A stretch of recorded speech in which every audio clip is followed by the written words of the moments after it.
So I was going to do this a couple of days ago, but I decided to do it today. First and foremost, I'd like to congratulate the Oklahoma City Thunder. They won their first NBA title in franchise history. So congratulations to the Oklahoma City Thunder. Also, congratulations to the Indiana Pacers to even making it to the finals. I feel like a lot of people looked at the Indiana Pacers as a dark horse. I feel like also a lot of people thought that the Indiana Pacers just happened to be the only one left standing in the East. When you look at the Boston Celtics and when Tatum went down with his injury, people wanted a Boston versus Oklahoma City Thunder matchup. And earlier in the season, people were thinking either the Golden State Warriors or the Los Angeles Lakers were going to win. That was wishful thinking.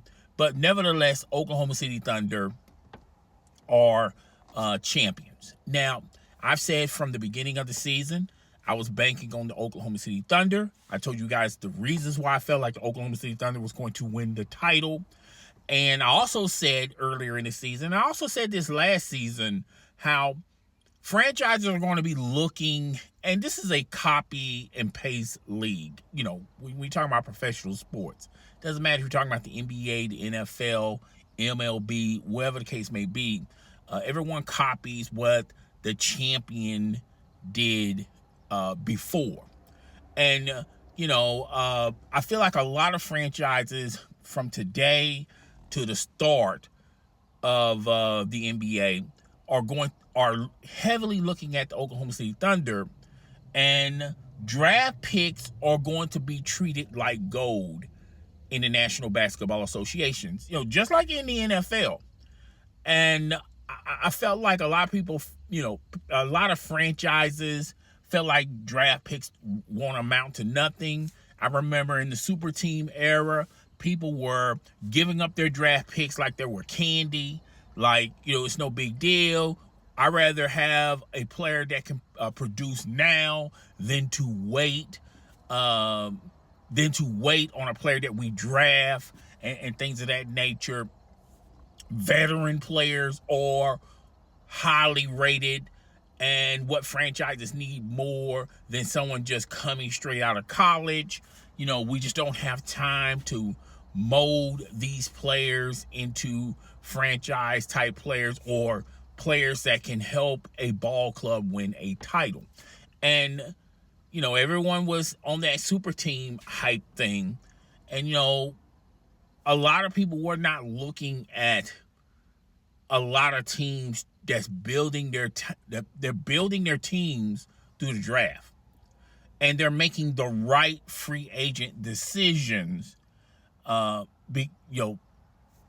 Drafting this player or getting this player from free agency or through the trade, how this player fits in salary wise, but also talent wise, how this player fits in.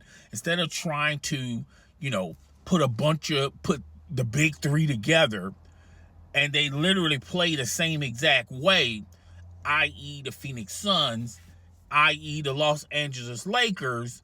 Now more than ever, people are going to be looking at the Oklahoma City Thunder, and they're going to just stockpile picks.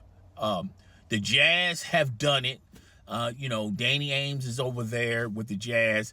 We still haven't seen a finished product of what Danny Ainge is going to do with the Utah Jazz, but I feel like they're going to be on a roll this up-and-coming season.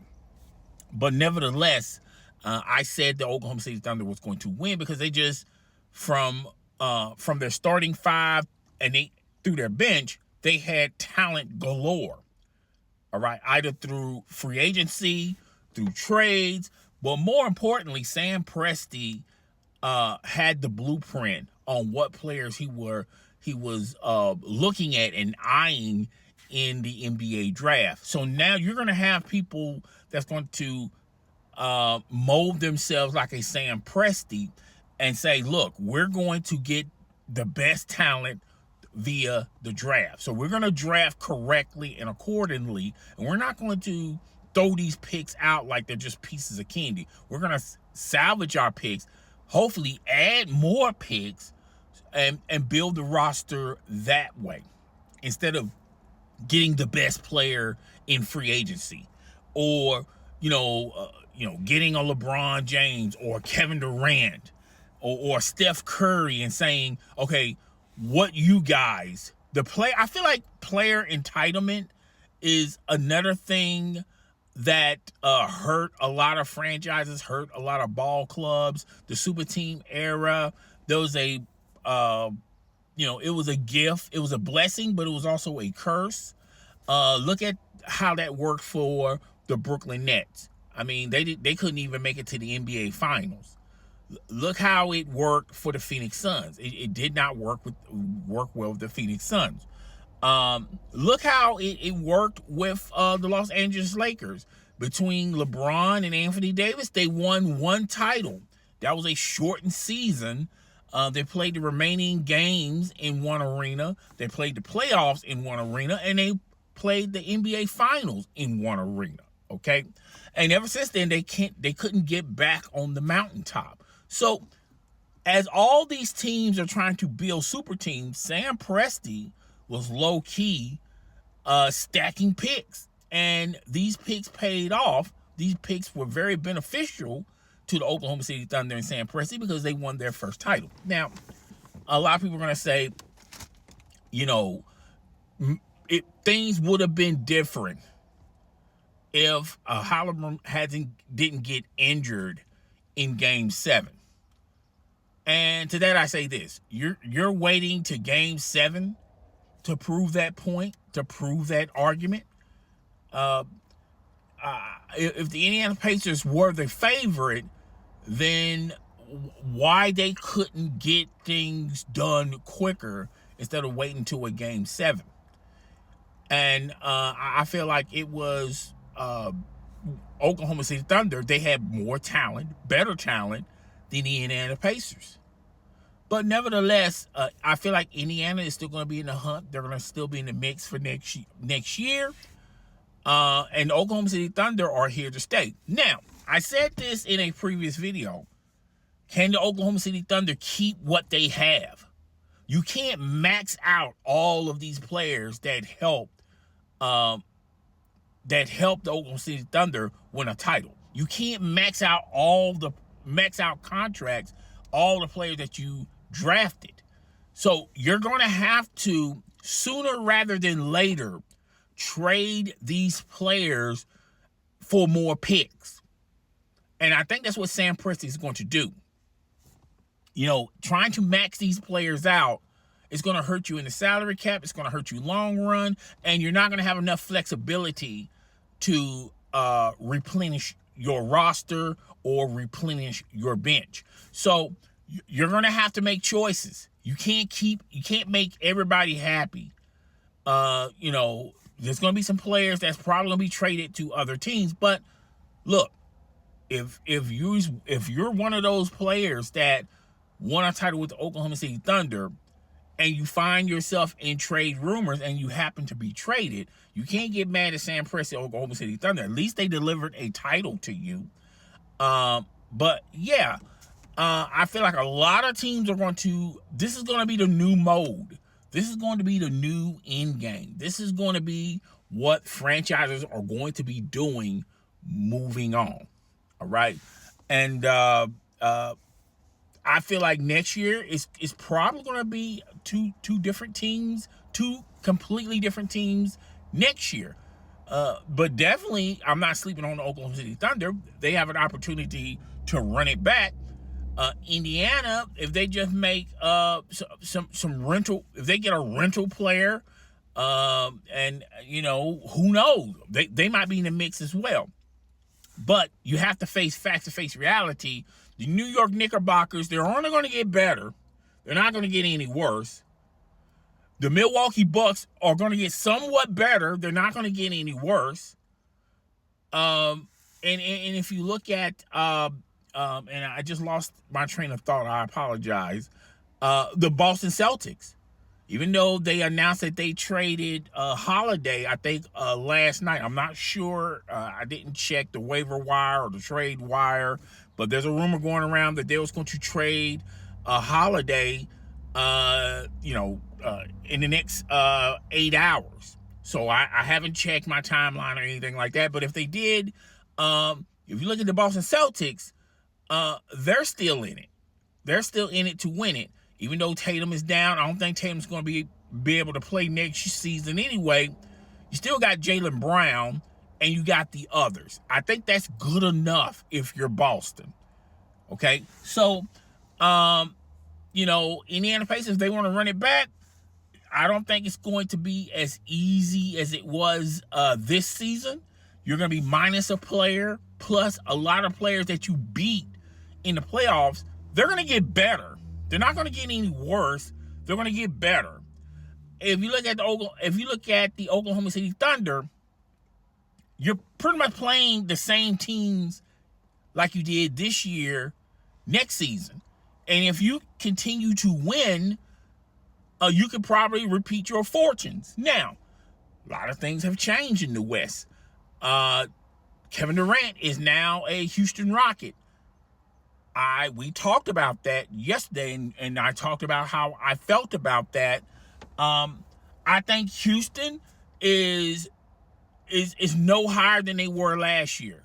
I don't, when making that trade for Kevin Durant, it doesn't leapfrog them over the Oklahoma City Thunder. All right. If you look at the Los Angeles Lakers, they got Luka. Now they're going to have Luka for a full calendar basketball season. Have to wait and see how that works, because Luka, he's privileged to be injured, as same as LeBron. How serious LeBron's going to take this season? Is this LeBron James swan song? Okay. Obviously, the Lakers need to retool that roster, but they need to add more depth in the bench.